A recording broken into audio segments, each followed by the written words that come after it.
An Ontario court justice has just struck a case against the Department of Health, citing that it had no obligatory duty of care to Canadians harmed by vaccine mandates. In the full decision, Ontario Superior Court Justice Sandra Antonioni acknowledged that the plaintiff's tragedy is real, but ultimately ruled that there is no private law duty of care to individual members of the public injured by government core policy decisions in the handling of health emergencies, which impact the general population. The original statement of claim sought to petition the court to determine if the Health Department, the Attorney General of Canada, and then Health Minister Patty Hajdu properly warned Canadians that a possible side effect of receiving a COVID-19 vaccine was death.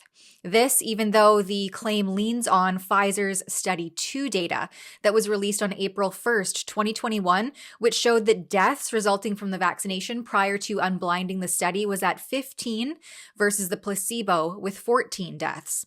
And after unblinding, when members of the placebo group joined the vaccination group and arguably received their doses, an additional 5 deaths were recorded, totaling 20 deaths in the vaccination group, opposed to 14 deaths in the placebo. By way of background here, Sean Hartman was a 17-year-old healthy teenager with no underlying medical conditions who was rushed to emergency 4 days after his first Pfizer shot with brown circles around his eyes, vomiting, a rash, and extreme pain in his shoulder opposite to the injection.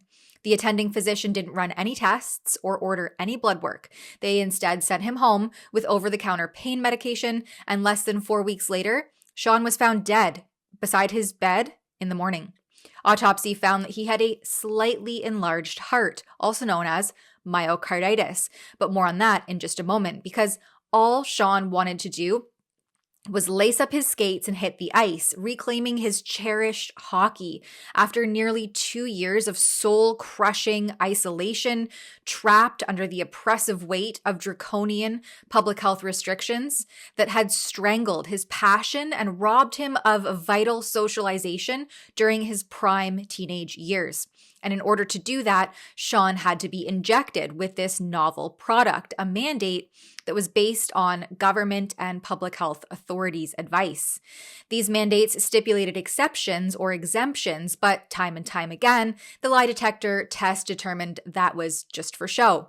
Despite the relentless propaganda campaigns utilizing tens of millions of taxpayer dollars that targeted youth on social media to gain compliance with the novel modified RNA injections, shocking data analysis of Public Health Ontario's raw numbers, which were revealed in a September 2021 presentation by analyst Kelly Brown and presented to the Toronto Board of Health, exposed a staggering 1 in 5,000 incidence rate of myocarditis in 12 to 17-year-old males after their second COVID shot, proving that despite how many shots they received, young males bore the brunt of this vaccine injury that was never captured in the minuscule clinical trials with questionable parameters. Yet Justice Sandra Antonioni has struck the case justifying the defendants' actions because they were aimed at mitigating the health impact of a global pandemic on the Canadian public, and they deemed that urgent action was necessary. Sean's dad, Dan Hartman, had this to say about the decision. I'm thoroughly disgusted and angered. It truly is a sad day for Canada.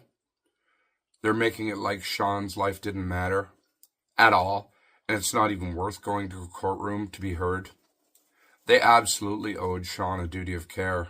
Indeed, one of Health Canada's core responsibilities is to inform the public about health risks, including those from vaccines and these shots. But if this is what Canadians can expect from the court system, how will justice for those like Sean ever be served? Dan weighs in.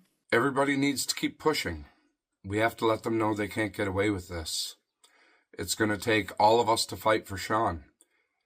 Canadians should be very outraged at this decision. Yes, absolutely, we are appealing.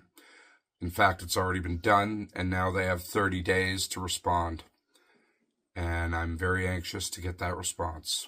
One Ontario physician, Dr. Calvinder Kaur, called this a grave injustice, pointing out that governments imposed unethical, unscientific COVID lockdowns and mandates, which were known to cause horrific and irreparable harms, while simultaneously violating informed consent, all while government courts and tribunals have blindly deferred to the expertise of Health Canada and the Public Health Agency of Canada when imposing and supporting catastrophic lockdowns and mandates, dismissing peer-reviewed scientific evidence against the harmful policies, and then silencing voices opposing the harmful edicts, concluding that we must all demand COVID truth and reconciliation for full transparency and accountability. Ontario lawyer Daniel Freiheit weighs in that the government assumed a duty of care for C-19 injuries when it set up a vaccine injury support program in December of 2020. Now, a court has ruled there's no legal duty of care.